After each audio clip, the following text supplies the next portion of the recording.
Hey everybody, this is Dane with Service Team. Hey, we got a call a couple of days ago and we're getting out to start the job. So what happened was a few months ago, we actually had a sewer backup in this place. And the landlord said, go ahead and just dry it out and clean it up and move on.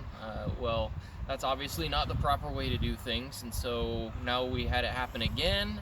We're coming to clean that up, but are also seeing residue damage from the last time when it wasn't cleaned properly. It wasn't fully dried like we've discussed before, and of course that created some mold. So we're gonna go take a look. We've got our masks, as this is both a sewage loss and some mold, so we gotta protect ourselves, but you don't need any masks. Come on in.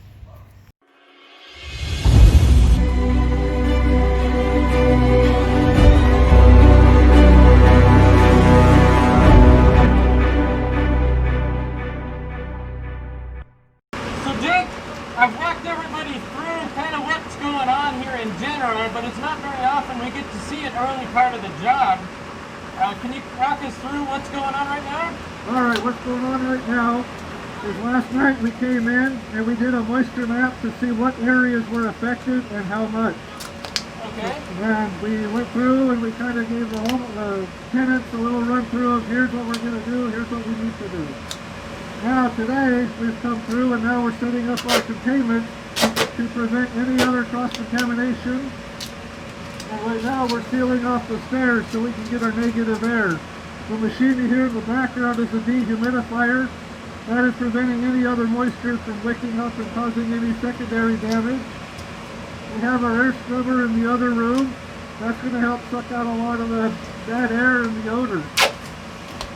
And with us setting up containment, it's going to make that a lot easier for that machine to do that.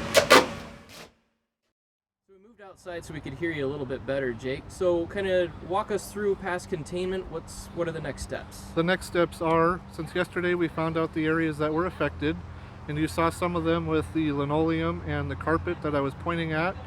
And so now what we have to do is we got to go through and get all the contents out. And we got to sort through what's been affected and what has not.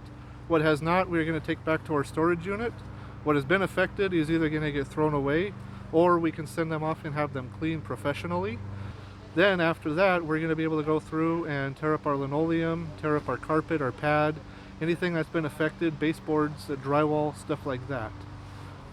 Okay, so all we have to do is just tear out the stuff that was affected and dry that out. We're going to do a thorough cleaning with certain chemicals. We're going to do a HEPA vacuum. We're going to go through HEPA vac everything that's been affected. We're going to spray it with the chemical. Then we're going to go through after it's had a little bit time to dry and HEPA vac it one more time. And then we're going to set up our drying equipment. Okay, and talk to us a little bit about the PPE that's involved with the whole matter. For the PPE, we have our Tyvek suit. That's going to prevent any contaminants from getting onto our clothes. We have our gloves and we've taped them to prevent anything from getting in. And we have our masks, and with our masks we have a charcoal filter as well as an organic filter. The charcoal filter is going to cut out any odor. We're not going to be able to taste or smell any of the stuff going on in there. And then our regular particle filter, so we're not breathing any of the dust we're kicking up. And we're going to wear our boots, and I have my boots on, and I just have my PPE, my Tyvek suit into the boots, and that's so we're not tracking sewage anywhere else, and it prevents our suits from getting punctured by tack strip or any other hazardous materials in there. Okay, and normally when you come out of containment, you wouldn't be wearing that, right? No, right now in this particular job we have a direct exit from our contained area, so as we exit we aren't affecting anything else. Normally what I would be doing if we were in a bedroom, let's say upstairs, I would be HEPA vacuuming myself off and just slowly rolling my suit down and leaving all that inside the containment, and then I could walk out and I'd be clean and I wouldn't be affecting any of the unaffected areas. Great. Well, thanks for your time. It looks like you got a lot of work ahead of you, so we'll yeah. let you get back to it. Well, thank you. Thanks for your time. All right, so as you can see, once again, this is kind of a more involved process than just, just drying it out and mopping it up with some Clorox. We've seen kind of the damage that can be done by trying to do it yourself with the microbial growth we found from the time before. And you can see just how involved the process is and how seriously it needs to be taken with some of the health dangers that are involved. You saw we're in full suit PPE, we've got respirators, and we've contained the area to keep any of that bacteria-filled air from getting into the living space where these people are living.